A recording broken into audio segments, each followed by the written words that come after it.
No Bradley Beal tonight, so we have to see Ryan Dunn and Colin Gillespie, right? Right? Right?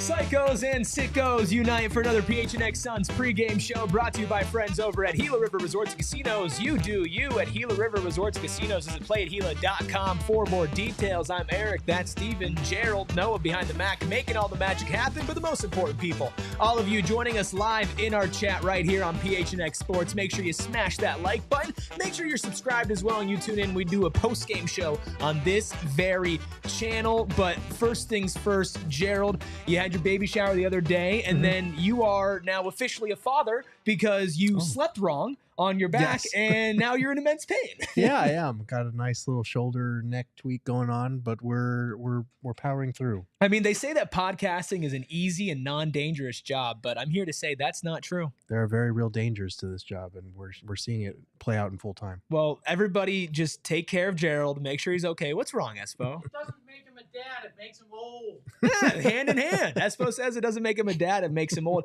Steven, how'd you sleep last night? You all good, refreshed?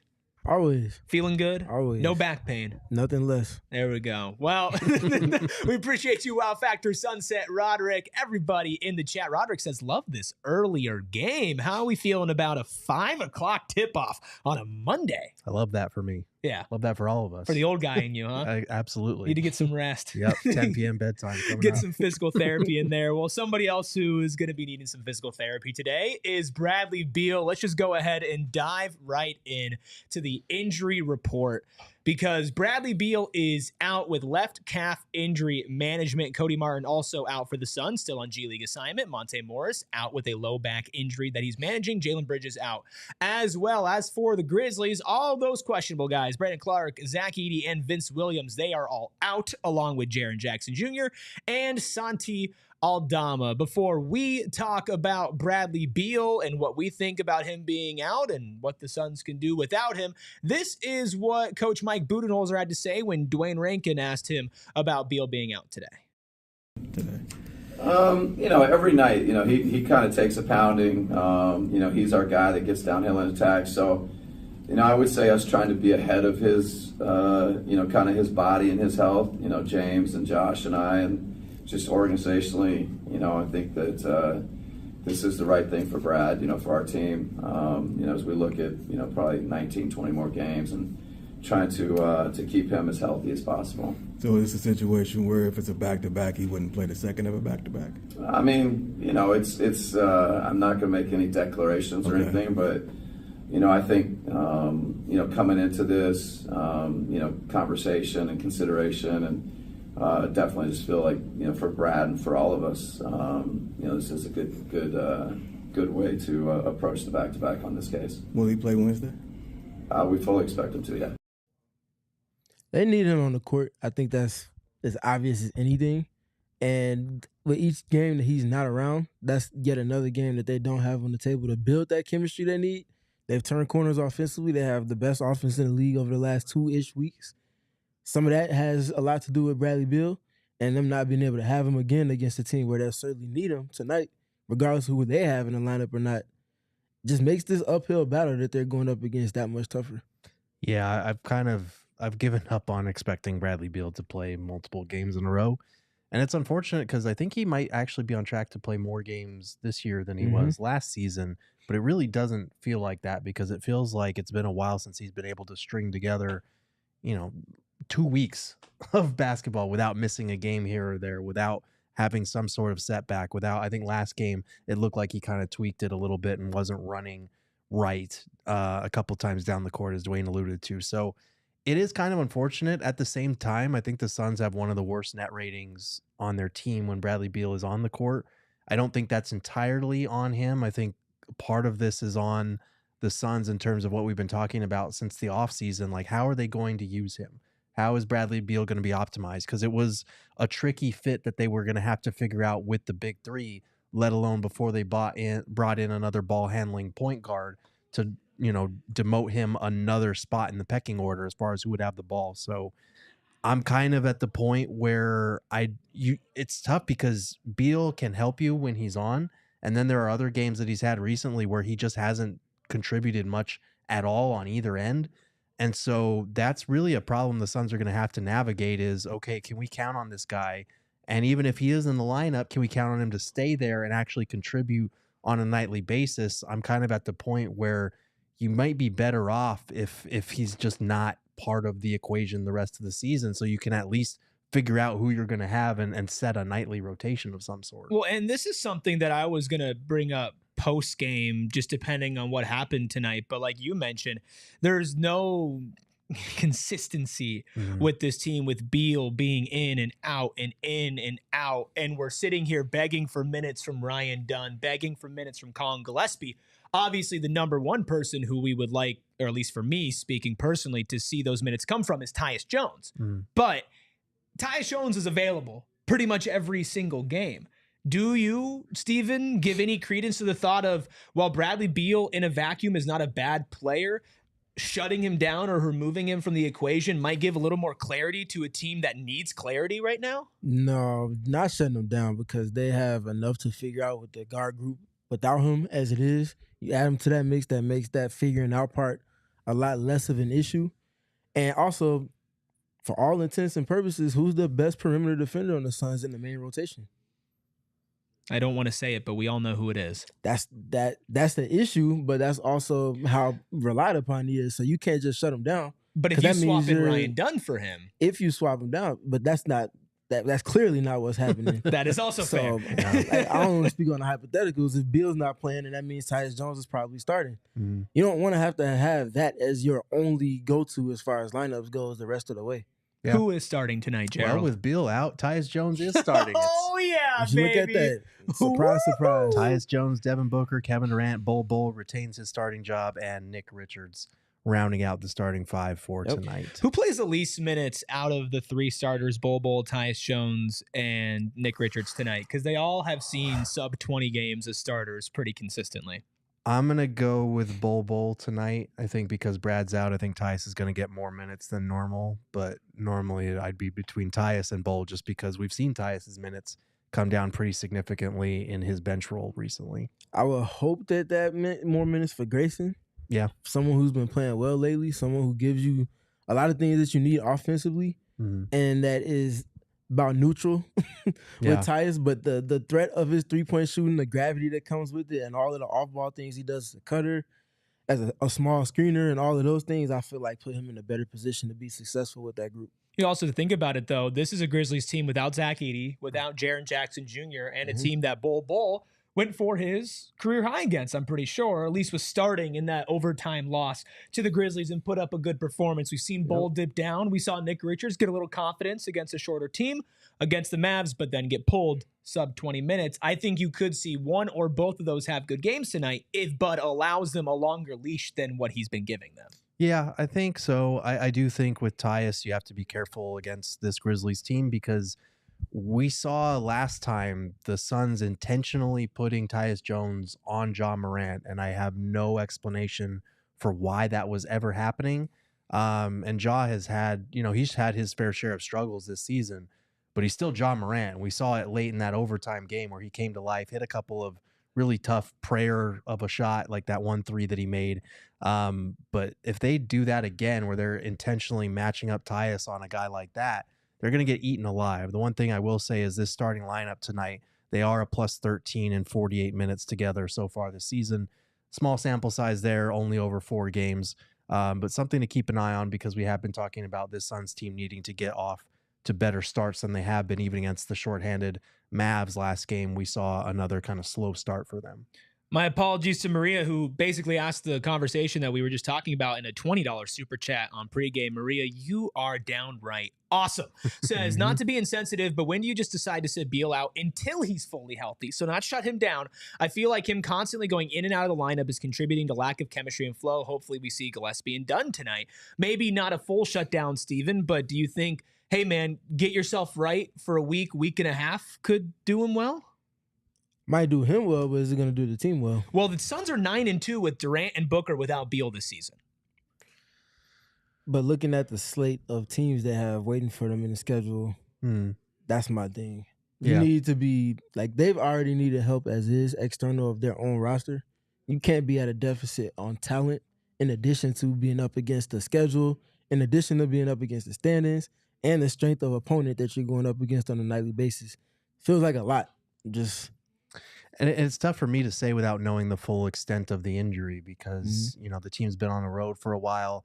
He's been on again, off again, on again, off again. So we haven't gotten much clarity on what specifically it is with the calf. You know, the recent designation has been calf injury management. So we haven't gotten much clarity on what specifically he's dealing with. Like, we know it's a sore calf or whatever, but what's the extent of it? How many times has he tweaked it exactly? And where is he at with this latest tweak, or is it just a matter of precaution that they're holding him out of the back-to-back, especially since Bud said they expect him to play in their next game? So those are all things I would need to know before I make that kind of ruling on whether they should sit him. But yeah, like I said, we're at the point where he either needs to be on the court and stay on the court, or, you know, this in again, out again thing is going to hurt them as they're trying to find some type of momentum heading into the play-in. There's no easy answer, but like you mentioned, Beal's played more games than it feels like this season, and Psycho Blue lets that be known in his $4.99 super chat. Says, Basketball Cthulhu wants to let you know that Beal has played more games this season than DA, Ja, Luka, PG-13, and Zion. You're welcome. Yeah. Those aren't exactly the bastions of health. No, and some of those guys, even if they're not, they just reach a whole different stratosphere when they are on the court, and they, you know, their production equals their pay most of the time for some of those guys. Some of them not so much this year, but. Well, we mentioned that the Suns are 9-2 without Bradley Beal, but let's take a look on what we think is happening tonight. Let's look at our score predictions. Espo and I are going with the Grizz. He's going by 6. I'm going by 8, but you two are going with the Suns by a small margin. Steven, how confident are you in Suns by 2? Well, with the injuries, I'm more confident in that. I think that with them starting Gigi Jackson and Jay Huff instead of Jaren Jackson Jr. and Zach Edey, that changes a lot for your offense, but that also changes a lot for your defense. And that's a team that takes a lot of pride on their defensive end. They don't have their stalwarts with them or just their general size that they typically have, which makes the impact of their defense in the front court a little less. I imagine they get into a lot more switching today. The Suns should be able to take advantage of that. Gerald, I don't know if it's possible to be super confident in a by 1 prediction, but how are you feeling about yours? Not very, but it is a game the Suns should win. So I went by the minimum amount there with the Suns win. I do think the injuries make it another game where the Suns should be able to get into the paint and not have to worry about a defensive player of the year candidate clogging up the lane for them. And Jaren Jackson has really hurt them on the other end of the floor too. Like, the Suns have had zero answers for him. His stupid little floater. His floater, it's his the most three-point effective shooting. League, stupid as it is. Yeah, if that's what you want to call No, it. I mean stupid in the fact that when you see it and when it's going up against you, it's like, can he just miss one, please? Yeah, but I do think this is a game the Suns should win. And it's not like the Grizzlies have been playing great basketball recently either. Their last 2 wins have been against the super shorthanded Pelicans and a narrow one, and a shorthanded Mavs team that the Suns beat the other day.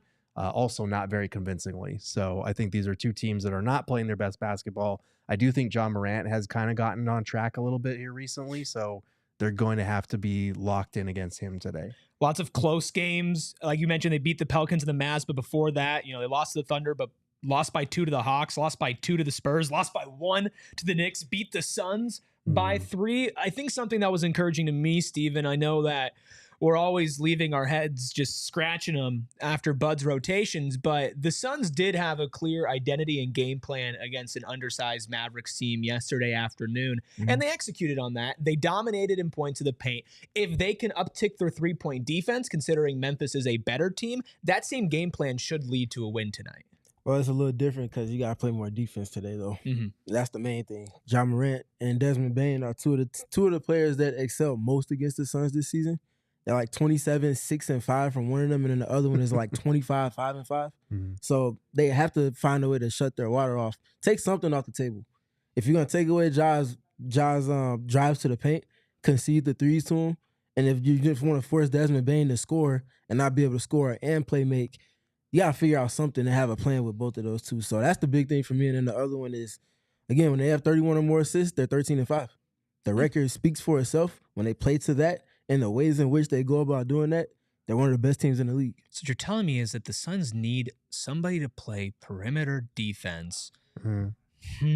Too bad nobody could do that. Steven, you also have some keys for tonight's game. I do. And these keys were made before we found out about the lineups. Nonetheless, these things don't change. The Suns need timely stops. The first thing we talk about. Kills are when you get 3 stops in a row. They need to compile as many of those in a timely manner as possible. They do that, they'll give themselves a chance tonight, and that'll naturally play into their offense, but specifically in the half court. Ball movement, paint touches, player movement. We saw a nice blend of that yesterday against the Mavericks. Can you do that against a team that's a top 7? Top 7 in terms of its defensive rating and defensive effectiveness. Last thing, win the 3-point margin. How confident are you in them being able to execute on these keys, Gerald? Semi-confident, mostly because of the injuries the Grizzlies are dealing with.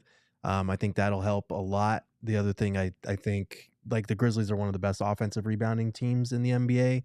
Part of that is a lot of the guys that are out for this specific game, but we've also seen the Suns surrender offensive boards to players that are just trying harder, that are just crashing and making a concerted effort. So this would be a killer if this was one of those games where they let their foot off the gas because of who is missing on the Memphis side of things. So I want to see them execute all of Steven's keys. I want to see them take care of the rebounding front, which is something they've been doing a little bit more consistently lately. This would be a killer to kind of backslide, especially after you're coming off a Dallas win where you move within a game and a half of the play-in. And they haven't won consecutive games since January 27th. Oh my! How about today? It's March. This would be a good day to do it. Further in the schedule than that behind us, honestly. Plus, Dallas is also on a back-to-back, playing San Antonio tonight. They could pick up a win there because San Antonio, of course, without Victor Wembanyama. So Dallas, who's been playing scrappy, obviously shorthanded. You shouldn't put your money on it, but Dallas could win that game considering how they've been playing. Sacramento also in action along with Golden State. Sacramento taking on New York, Golden State taking on Portland. Those two games tip off way later tonight, so we should know a Suns result before those ones are over. But speaking of the odds, let's take a look at the odds. The line for today's game, courtesy of our friends over at Bet365. The Suns on the road, a very slight underdog, plus 3.5 on the spread, plus 135 on the money line. Grizzlies minus 160 on the money line, minus 3.5 on the spread. And while we're talking Bet365, let's get to our pregame picks presented by Bet365. Download that Bet365 app. Use code PHNX365 when you sign up and find out why, whatever the moment, it's never ordinary at Bet365. You must be 21 plus and physically located in AZ. If you or someone you know has a gambling problem and wants help, call 1-800-NEXT-STEP, text NEXT-STEP to 53342, or visit problemgambling.az.gov. Some last-minute shuffling with your bet, Steven, considering the status of Zach Edey. What did you end up with last minute? Well, I just took Zach Edey out of the equation. Okay. And then we started with I like 30, how this is your bet that you took something out of. Of course. 30 for Kevin Durant. At least 30, excuse me. Also him having at least 1 assist in the first quarter. Devin Booker for over 5 assists. Talked about Ja Morant and Desmond Bane and their averages against the Suns this season, so those two speak for themselves.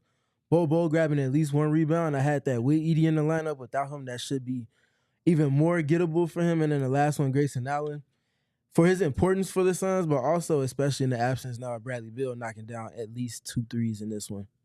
All right. Well, as always, your bet looks good, but we'll see what screws you over this time. Hopefully nothing. I'm rooting for you. Not rooting for the next guy. Let's see what Espo's bet is for today. Devin Booker, 30-plus points. Mason Plumlee, 30-plus points. Oh, sorry, Kevin Durant 30 plus. That would be wild. Amazing. What do you think the odds would be on Mason Plumlee 30 plus crazy. points? You get a mill. Plus, yeah, I Plus, think like, plus a mil. Plus 3,000 You by get an itself. easy mill off of Way that. more than plus 3,000. Kevin Durant and Book over 30 points. That's more doable. Mason Plumlee under 6.5 rebounds. Plum's been playing good as of late, and the Grizzlies are undersized. That'll be an interesting one coming in at a plus 1,000 for Espo. Let's take a look at the guy who's in the lead, whoever that might be. Oh, it's me. This is called the Suns don't close out on defense parlay. Mhm. And the Jalen Wells loves playing against the Suns parlay. I got Wells over 2.5 3-pointers made, Desmond Bane over 2.5 3-pointers made, and Jalen Wells over 2.5 first quarter points. Basically, I need 1 3 from Jalen Wells in the first quarter. That's boosted thanks to our friends over at Bet365 at a plus 750. All right, guys, we are doing a little bit of a shorter post-game show, just a couple more minutes here because we have PHNX D-backs coming up. I want to let everybody know that during the game, Gerald and I, we had recorded earlier some conversation about the reporting from Dwayne Rankin over at AZ Central regarding what the Suns are going to be pursuing for Kevin Durant. So if you want to watch the game on mute and watch that, it's like 5 minutes, maybe a little halftime delight or something later. Just want to let you guys know it's going to be going up in just about 30 minutes right here on PHNX Sports. But as we wrap things up, Gerald, do you have any final thoughts on Suns Grizzlies with the Suns knocking on the door of the play-in? Yeah, you got to take care of that backcourt. You have to bring it defensively because, as Steven alluded to, those guys have gone off pretty consistently against the Suns, not just this year, but in recent years. Obviously, John Morant's speed is a problem for the Suns defensively, and Desmond Bane, he's just a human bowling ball when he gets downhill. So they have to be able to stick with him and keep him out of the paint. That has been a problem in recent years. So if you can handle those two guys, you have a very, very good shot of winning your first back-to-back game since late January. Steven? Well, speaking of good shot, with Jay Huff in the starting lineup, naturally Nick Richards trying to take away shots at the rim for Bane and Morant. I think Jay Huff's going to have a lot of wide-open three-point opportunities just based off of the template for defense we've seen from the Suns all season, but especially of late, 29th in the league since the All-Star break. Someone's got to give, and if you got to concede shots to Huff, I feel like that's a better gambit than betting on Ja not scoring enough to trump the game, but same thing with Desmond Bane based off of their averages against you this season. I need to see effort, and effort, especially closing out on defensive shots. This is now do or die. Every single game, now that you beat the Mavericks, you are going to be able to inch closer and closer. If you don't get that 10 spot, that's massively disappointing considering where Dallas is, and you need to beat good teams like Memphis because you basically are only playing good teams going forward. Get that momentum, close out on defense. You could help yourself by playing some players who are good at that. So we'll be keeping our eyes on, does Colin Gillespie play? Does Ryan Dunn play? Does Bol have another good game against the Grizzlies? And we'll be right back here on PHNX Sports talking about it on our post-game show. Super busy day here at PHNX. If you are a Cardinals fan, guess what? Free agency tampering period. They already did an emergency pod earlier. They're also live right now. So many great things going on with PHNX Cardinals. PHNX D-backs is live in this same studio right after us. Of course, it's almost Big 12 tournament season. Merc season is approaching. Phoenix Rising season is here and so much more all right here on PHNX Sports. So you got to make sure you've hit that subscribe button. And right after you do that, turn notifications on. Hit like on this stream and hop on into our post-game stream. Some people talk ball during the game. Maybe you could be one of them. Come back. Hang out with us post-game. Win or loss, we'll be here for you, and we'll see you there. We all silly like the mayor.